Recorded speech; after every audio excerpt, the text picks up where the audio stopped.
자, 그런데 이제 국민의힘이 새 이제 원내 대표를 뽑았는데 이제 이 혁신과 쇄신 또 이 개혁 차원에서 결국 이제 의원들의 선택이긴 한데 여러 가지 좀 생각하고 고민해야 할 지점이 있는 것 같습니다.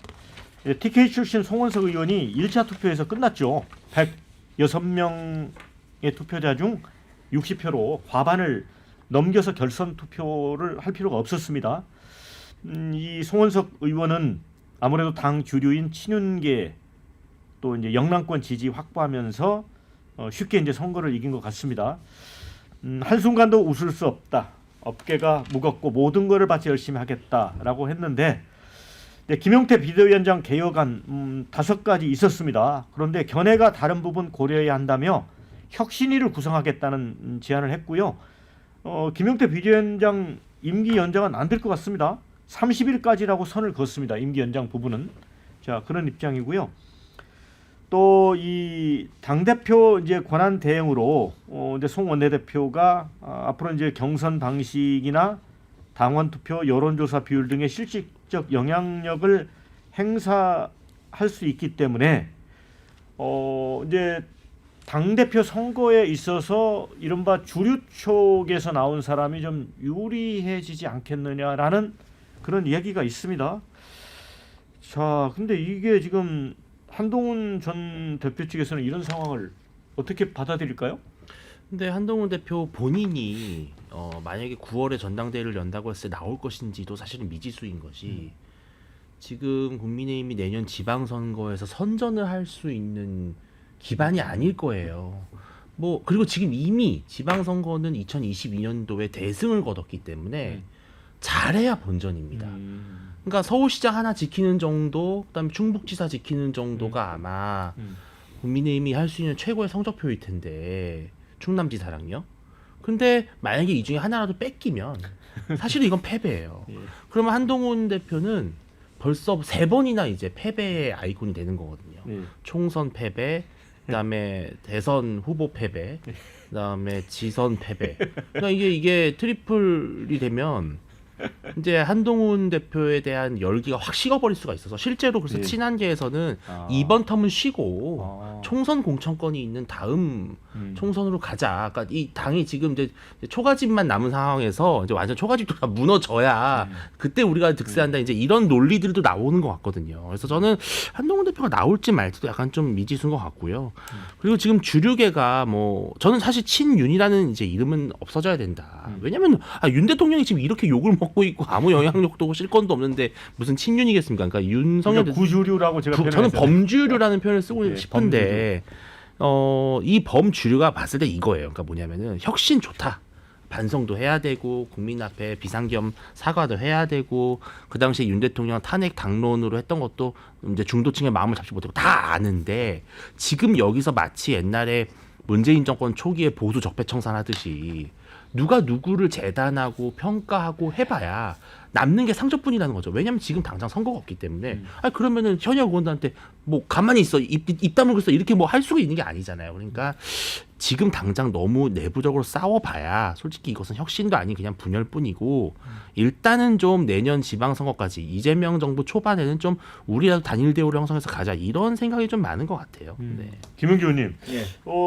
윤진 대표는 이제 뭐 단일 대우, 뭐 안정적인 리더십 이런 측면에서는 이 당선의 그 이유를 설명한 것 같은데 그래도 이제 뭐 수도권의 김성원 의원이나 PK의 또 이현승 의원 등도 있었잖아요. 물론 이제 후보들 자체가 당내 쇄신과 개혁이라는 차원에서는 뭐 그렇게 이렇게 도드라지는 부분은 아니었는데 네. 이번 선거 결과 어떻게 보세요? 그러니까 이런 상황이면은 그러니까 계속적으로 이런 결정, 지난 그 국민의힘의 대선 후보의 결정 과정, 원내대표의 결정 과정 이런 식으로 하면 소위 친한계가 이 당에 있어야 되나라는 생각도 한번 좀 생각해 볼 필요가 있다. 차라리 뭐 이준석 대표하고 합의해서 정말 지난번에 물론 이번에는 그래요. 지난번에 분당했기 때문에 여러 가지 우리 후보들이 많아져 갖고 대선 졌다라는 반성으로 똘똘 뭉쳐 있었는데 이번 대선 결과 뭐 물과 기름의 관계에서 조금 더 진진한 관계가 하나도 없어요. 그건 나는 한동훈 대표계도 반성해야 됩니다.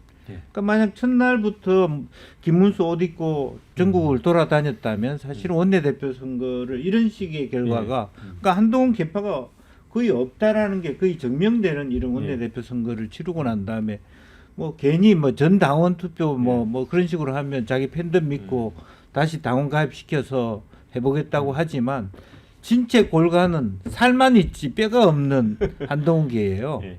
그러니까 뼈가 없이 살만 붙어서 어떻게 하겠어요. 허물허물하다는 얘기거든. 그래서 이런 부분은 굉장히 안 좋은 시그널이다라는 거고요. 물론 다만 이제 이게 숨쉴 여유가 돼서 결과적으로는 이재명 대표가 독주하고 지지율이 민주당 쪽으로 가면서 어차피 이렇게 되나 저렇게 되나 국민의힘은 비를 맞아야 되는 상황이라서 어떻게 빨리 극복하느냐의 문제는 있지만 굉장히 안 좋은 선택을 하고 있다라고 하는 부분은 명확한 것 같고 그런 의미에서 저는 그 한동훈계도 반성이 필요하다 그런 말씀드립니다. 자, 우리 홍석진 의원님은 네. 어떻게 보세요? 이제 송원석 원내대표 체제가 어떻게 할까요? 이재명 정권하고?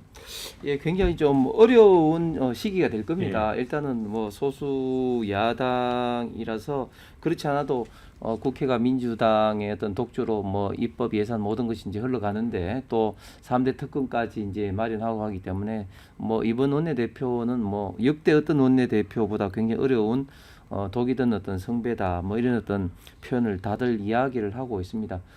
쉽게 송원석 의원으로 이제 결정이 된 것은 결국 이제 원내대표의 어떤 선출은 개인의 어떤 그 친소 관계에서 결정되는 경우가 많은데 송원석 의원 같은 경우는 저도 같이 그 원내 지도부 생활을 했습니다만은 원내 수석을 2번이나 하고 뭐 그래서 좀 개인들의 어떤 친소 관계에 있는 의원들이 훨씬 더 많았기 때문에 범주류 어떤 차원이라는 이런 세력 어떤 그런 어떤 싸움보다는 어떤 개인기에 의해서도 쉽게 결판이 났다고 봅니다. 앞으로 결론적으로 이제 국민들이 요구하는 특히 당의 지지자들이 요구하는 어떤 당의 혁신 즉 경쟁을 통해서 의원들을 평가하고 정확하게 공천하고 관리하고 이런 것들을 하기 위해서 혁신위를 구성해서 좀 당을 어떻게 개편을 하고 당원 당규를 바꿀 것인가도 이제 하면서 특히 지금 이재명 정권이 계속해서 좀 과속 페달을 밟을 가능성이 많기 때문에 여기에 대해서 어떻게 이제 합리적인